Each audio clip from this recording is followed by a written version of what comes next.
तुमने कभी सोचा है कि तुम जो ये सही गलत समझते हो वो एक्चुअली तुम्हारी चॉइस नहीं है। तुम्हारा मॉरलिटी, तुम्हारा कॉन्साइंस वो सिर्फ तुम्हारा फियर का प्रोडक्ट है। और अगर मैं कहूँ कि तुम्हारी सारी अच्छाई, तुम्हारी सारी वैल्यूज ये सब कंट्रोल्ड है एक छोटी सी चीज से जो तुम कभी एक्सेप्ट नहीं करना चाहोगे। स्टे विथ मी, क्योंकि इस वीडियो में मैं तुम्हारी पूरी मॉरल रियलिटी को शटर करने वाला हूँ। आज का वीडियो थोड़ा डिफरेंट है, थोड़ा अनकंफर्टेबल भी, क्योंकि आज हम बात करेंगे एक कंट्रोवर्शियल आइडिया की जो एक जर्मन फिलोसोफर ने 1886 में बोला था। उनका नाम था फ्रेडरिक नीत्शे। उनके हिसाब से fear is the mother of morality, मतलब डर ही मॉरलिटी की माँ है। बट ट्रस्ट मी, जब तक ये वीडियो खत्म होगा तुम्हारा पूरा पर्सपेक्टिव, दुनिया को देखने का, खुद को देखने का पूरा पर्सपेक्टिव ही चेंज हो जाएगा।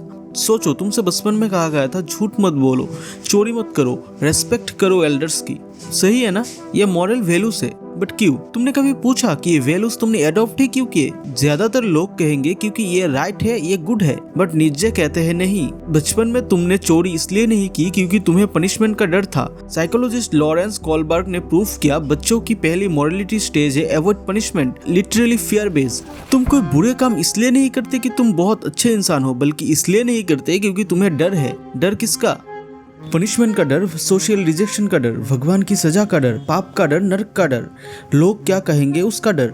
एक छोटा सा एक्सपेरिमेंट करते हैं। इमेजिन करो अगर दुनिया में कोई लॉ नहीं, कोई पुलिस नहीं, कोई कंसिक्वेंसेस नहीं, तुम जो चाहे कर सकते हो और कोई तुम्हें पकड़ नहीं सकता।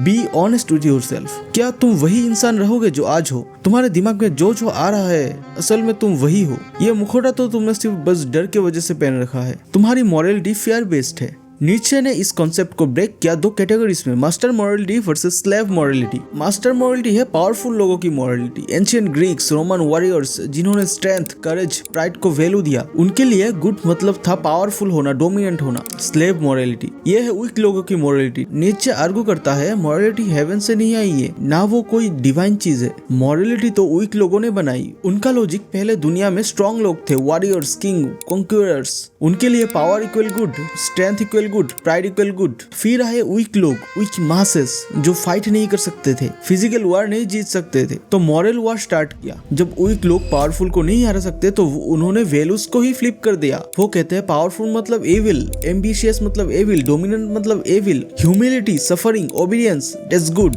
नीत्शे के हिसाब से स्ट्रॉन्ग लोगों की जो फियर है वही जन्म देता है मॉरलिटी को।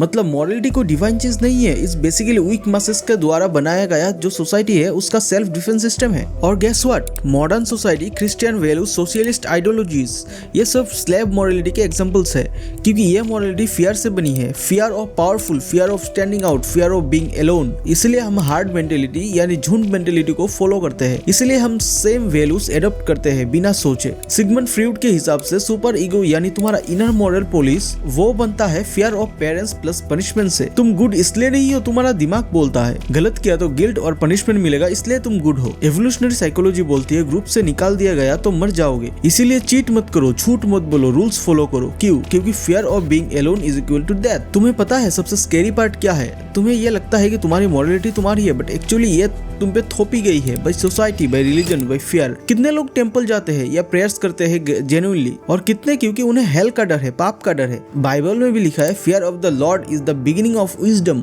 मतलब इवन रिलीजन एक्सेप्ट करती है कि डर से ही मॉरलिटी शुरू होती है। कितने लोग तो नॉनवेज इसलिए नहीं खाते क्योंकि पाप लगता है, नरक में जाना पड़ेगा। कोई गलत बात नहीं है, लेकिन मेरा पॉइंट ये है कि लोग इसलिए नहीं कर रहे कि मेरे खाने की वजह से किसी की जान चली जाएगी। लोगों को इतनी छोटी सी बेसिक सी बात भी समझाने के लिए डराना पड़ता है। बुरे कर्मों के लिए एज ए पनिशमेंट हेल और अच्छे कर्मों के लिए एज ए रिवॉर्ड हेवन बनाया गया है। लोग तो अच्छे काम भी हेवन की ग्रीड से करते हैं। जिन लोगों ने भी ये हेल और हेवन का सिस्टम निकाला होगा बहुत सोच समझ कर ही निकाला होगा। शायद इसीलिए मिर्जा गालिब कहते हैं हमको मालूम है जन्नत की हकीकत, लेकिन दिल के खुश रखने को गालिब ये ख्याल अच्छा है। अब जरा आज की दुनिया देखो, पॉलिटिशियंस क्या बोलते हैं। अगर आप अवेयर हो तो आपको पता होगा पॉलिटिशियंस क्या बोलते हैं। वो लोगों को दो ग्रुप में बांट के एक ग्रुप को दूसरे ग्रुप से डरा के रखते हैं, हिंदू खतरे में है, एटसेट्रा एटसेट्रा। Basically fear. फिर वो बोलते हैं हमें पावर दो, हम बचाएंगे। फियर का यूज करके आपको कंट्रोल किया जाता है, आपकी हर एक्शन को कंट्रोल करने की कोशिश करते हैं। आपका डिसीजन जो लगता है कि आपका है लेकिन वो आपका है ही नहीं। ये फियर ही है जिसकी वजह से आप सोशल मीडिया में मॉरली करेक्ट बनते हो। Fear of being judged. Question ये है, अगर फियर ही मॉरलिटी की फाउंडेशन है तो क्या मॉरलिटी फेक है? नीत्शे का आंसर यस। वो कहता है कि रियल फ्रीडम तब आती है जब तुम फियर से एवोव हो जाओ, जब तुम अपनी ओन वैल्यूज क्रिएट करो, not because society says so, not because religion says so, but because you genuinely believe in them. उसको नीचे ने बुलाया द उबरमेंश, वो इंसान जो सोसाइटी की फेक मोरलिटी को रिजेक्ट करता है और अपनी ऑथेंटिक मोरलिटी क्रिएट करता है। नीचे का पॉइंट यह था कि समझो कि तुम्हारी मोरलिटी कहाँ से आई। अगर वो सिर्फ फियर से बनी है तो तुम स्लेव हो, बस डर के हिसाब से जी रहे हो। लेकिन अगर तुम कॉन्साइसली चूज करो empathy, strength, self respect, compassion, fear के बिना, तो मोरलिटी रियल होती है। तब वो तुम्हारी चॉइस है, चेंज नहीं, कैरेक्टर है। ये इस बारे में है कि तुम कॉन्शियसली डिसाइड करो कौन से वैल्यूज तुम्हारे और कौन से डर के।